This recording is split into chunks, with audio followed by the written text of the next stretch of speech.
Hello everyone! Γεια σας! Έτοιμοι για μάθημα? In this lesson, you'll learn how to talk about ownership in Greek, whether something belongs to one person or many, and whether it's a person, an object, or an idea. This is another essential lesson, full of words and phrases you'll use all the time in everyday Greek. We'll explore both basic and emphatic possessive pronouns, how to tell them apart from personal pronouns and articles, how to use them in friendly and affectionate ways, when words take double stress marks, and of course how to use them naturally with real examples and casual phrases, just like a native speaker. To get the most out of this lesson, I recommend watching Lesson 4 on articles, Lesson 6 on personal pronouns, and Lesson 9 which introduces declension. Let's begin. Don't forget to check the extra info and tips on the slides.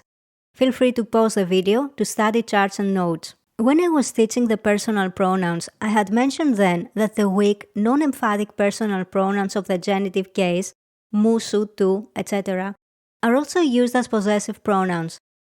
Here's a quick reminder chart of the personal pronouns. In this lesson, we are interested in these pronouns that I have highlighted. As possessive pronouns, their meaning changes slightly. Possessive pronouns show who something belongs to. When we're not adding emphasis, just stating ownership, we use the non-emphatic personal pronouns in the genitive case. These come after the noun or adjective. For example, το αυτοκίνητό μου, το αυτοκίνητό σου, το αυτοκίνητό του, and so on. And also using the noun in the plural. Τα αυτοκίνητά μου, τα αυτοκίνητά σου, τα αυτοκίνητά του, and so on. The pronoun shows the number and gender of the owner. The article and noun show the gender and number of the thing being owned. Did you notice the two stress marks in το αυτοκίνητό μου? We'll talk about the two stress marks later. Let's continue with the possessive pronouns. The noun or adjective can take all different forms resulting from declension. Pause the video and take your time to read the notes. Now pay attention. When there's an adjective before the noun, the possessive pronoun usually goes between the adjective and the noun it describes. For example, το παλιό μου αυτοκίνητο, ο μεγάλος μου αδελφός.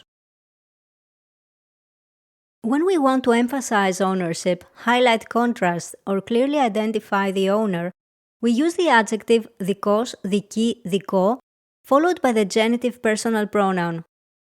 The adjective δικός follows the same declension pattern as καλός and can take all different forms resulting from declension. The adjective δικός, δική, δικό must agree in gender and number with the thing owned, not the owner. For example, το δικό μου αυτοκίνητο, τα δικά μου αυτοκίνητα. These small words, weak pronouns, can function as possessive pronouns, personal pronouns, or even articles, depending on how they're used. Possessive pronouns come after nouns and adjectives. Personal pronouns accompany verbs. And articles come before adjectives and nouns. Let's practice. Don't forget to check the extra notes for guidance. When translating phrases, I try to color match words or word blocks or underline them for better understanding. Read and repeat with me. Stay active. Let's begin. Η βαλίτσα μου είναι κόκκινη. Η δική μου βαλίτσα είναι κόκκινη, όχι πράσινη. Είναι δική μου η βαλίτσα. Είναι δική σου η τσάντα.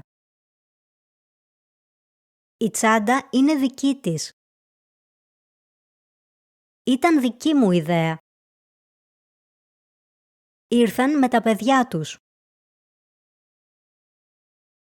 Τους σκύλους τους βγάζει ο γιος τους.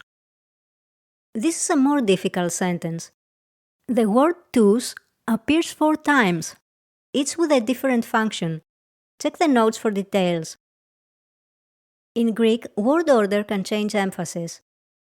Ο σκύλος μου είναι ήσυχος. Είναι ήσυχος ο σκύλος μου. In the second sentence, there is more emphasis on the adjective ήσυχος. Το παλιό μας σπίτι το πουλήσαμε. Το πουλήσαμε το παλιό μας σπίτι. The meaning of the two sentences is the same, but word order changes emphasis slightly. Now let's look at some casual phrases Greeks use. In casual Greek, η δική μου often means my family or my folks. For example, παιδιά το Σάββατο κάνω πάρτι. Λείπουν οι δικοί μου. Μένεις μόνος? Όχι, μένω με τους δικούς μου. What does it mean, λέω τα δικά μου? This phrase has two different meanings. It means discussing your personal stuff. Μαμά, είμαι στο τηλέφωνο με την Έλλη. Λέμε τα δικά μας. Τα κορίτσια είναι στο μπαλκόνι. Λένε τα δικά τους.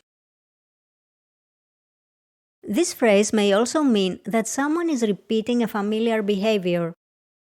Λέω τα δικά μου. Αρχίζω τα δικά μου. Άρχισε πάλι τα δικά του. Λέει πάλι τα δικά της. Καλά, εσύ τα δικά σου. Θα γίνει το δικό μου. Μην τα θες όλα δικά σου. Now let's talk about the words that take two stress marks, like the ones you see on the screen. Focus on understanding the concept, not memorizing technical terms. In Greek, every word is stressed on one of the last three syllables. Even long words only carry stress on the final three. We call these syllables λίγουσα, παραλίγουσα, προπαραλίγουσα. Words with stress on the third to last syllable take a second stress when followed by a weak personal or possessive pronoun. For example, το αυτοκίνητό μου, ο δάσκαλός μου, ο άνθρωπός μου. But the following take one stress mark as usual. Τα παπούτσια μου, το παλτό μου, η μητέρα μου. Finally, in Greek, adding the pronoun mu after a name or title shows affection, respect, closeness, or even drama, depending on the tone. It's not really about ownership, but about closeness and feeling. Παιδί μου εσύ. Μωρό μου.